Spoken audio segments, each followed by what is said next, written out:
রিশাদ হোসেন এই মুহূর্তে ক্রিকেট বিশ্বে উচ্চারিত সবচেয়ে বেশি নামগুলোর একটি। নেপালের বিপক্ষে বাংলাদেশের টি-20 বিশ্বকাপে গ্রুপ পর্বের সবশেষ ম্যাচটিতে দারুণ বোলিং করেছেন।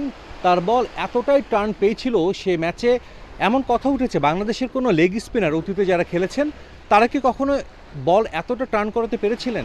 শুধু তাই না, এই রিশাদ হোসেনকে নিয়ে দেশের বাইরে অন্যান্য দেশের সাবেক ক্রিকেটাররাও প্রশংসা করছেন এবং পাকিস্তানের সাবেক অধিনায়ক কিংবদন্তি ক্রিকেটার মোহাম্মদ হাফিজ বলেছেন এই রিশাদ হতে পারেন বাংলাদেশের ক্রিকেটের বড় সম্পদ। চলমান টি-20 বিশ্বকাপে রিশাদ এখন পর্যন্ত 4 ম্যাচ খেলে 7 উইকেট নিয়েছেন, ওভার প্রতি রান দিয়েছেন 7-এরও কম, প্রতি উইকেট নেওয়ার পেছনে তার খরচ করেছেন 14.5 মতো রান। তবে বর্তমান ক্রিকেট বিশ্বের সবচেয়ে প্রতিভাবান লেগ স্পিনার যাকে বিবেচনা করা হয় আফগানিস্তানের রশিদ খান, তিনি কিন্তু চলতি বিশ্বকাপে এখন পর্যন্ত রিশাদের পারফরমেন্সের ধারে কাছেও নেই। 6 উইকেট পেয়েছেন, তবে ঠিক গত ম্যাচটাতে যেটা আফগানিস্তান হেরেছে ওয়েস্ট ইন্ডিজের কাছে, সেই ম্যাচে 4 ওভারে রশিদ খান দিয়েছিলেন 45 রান। নগদের কাছে সব গ্রাহকই প্রিয়, তাই তো সারা দেশে ক্যাশ আউট চার্জ সবচেয়ে কম। আবারও ফিরতে চাই রিশাদ হোসেনের কথায়। এই রিশাদ হোসেন কিন্তু বাংলাদেশের ক্রিকেটে নতুন কোনো নাম নয়, তিনি অনেক দিন ধরে ক্রিকেট খেলছেন। ঘরোয়া ক্রিকেটে কিন্তু একটা সময় উপেক্ষিত হয়েছেন রিশাদ। ফিরে যেতে চাই 5 বছর আগে। বিসিবি কিন্তু অনেক দিন ধরে একজন লেগ স্পিনার খুঁজছিল যাকে তারা দলের সঙ্গে ক্যারি করতে পারে, যাতে বাংলাদেশের বোলিং আক্রমণে একটা বৈচিত্র্য আসে। যার কারণে 2019 সালে বিসিবি যখন জাতীয় ক্রিকেট লিগ চলে, সেখানে প্রতিটা দলে একজন লেগ স্পিনারকে খেলানো বাধ্যতামূলক করেছিলেন। রংপুর বিভাগের দলে ছিলেন এই রিশাদ হোসেন, কিন্তু তাকে তখন কোনো ম্যাচ খেলাননি, এমনকি স্কোয়াডেও রাখেননি রংপুরের কোচ মাসুদ পারভেজ, যার কারণে তাকে নিষিদ্ধ হতে হয়।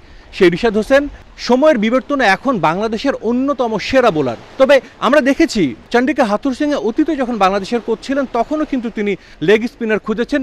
জুবায়ের হোসেন লিখনকে অনেকটা চান্স দেওয়ার চেষ্টা করেছিলেন, শেষ পর্যন্ত তিনি আসলে সেই প্রত্যাশা পূরণ করতে পারেননি। তবে রিশাদকে পাওয়ার পরেই কিন্তু আমরা দেখেছি হাথুর সিংহে তাকে নিয়ে কাজ করেছেন। আরেকজনের কথা স্পেসিফিকলি বলতে হয়, তিনি হচ্ছেন মুশতাক আহমেদ, পাকিস্তানের কিংবদন্তি লেগ স্পিনার। বাংলাদেশ দলে যোগ দিয়েছে ঠিক বিশ্বকাপের আগে এবং আমরা বাংলাদেশের প্রতিটা প্র্যাকটিস সেশন দেখেছি। বিশ্বকাপ সামনে রেখে যুক্তরাষ্ট্রে আসার পর যুক্তরাষ্ট্রের বিপক্ষে যে 3 ম্যাচের সিরিজ ছিল, সেই সিরিজটা শেষ হওয়ার পর বাংলাদেশের প্রত্যেকটা অনুশীলন সেশনে আমি ছিলাম এবং প্রত্যেকটা অনুশীলন সেশনে কিন্তু হাজির হয়েছিলেন রিশাদ হোসেন এবং মুশতাক আহমেদ। এই দুইজনকে কখনোই আলাদা করতে আপনি পারবেন না। যখন বাংলাদেশ ম্যাচ খেলে ডাগ আউটে দেখবেন মুশতাক আহমেদ এবং রিশাদ হোসেন পাশাপাশি বসে রয়েছেন।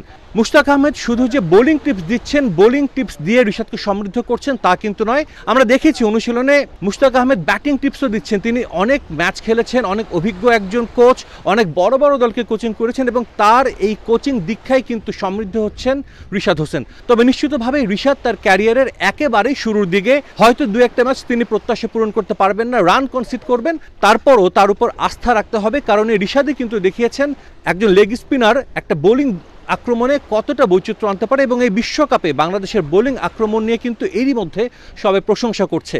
এখনও সুপার 8-এর 3টা ম্যাচ বাকি, খেলা হবে ভিন্ন ভেন্যুতে, যেখানে এই সেন্ট ভিনসেন্টের চেয়ে কিছুটা হলো রান হবে। প্রত্যাশা একটাই থাকবে, সেখানেও রিশাদের এমন বোলিং অব্যাহত থাকুক।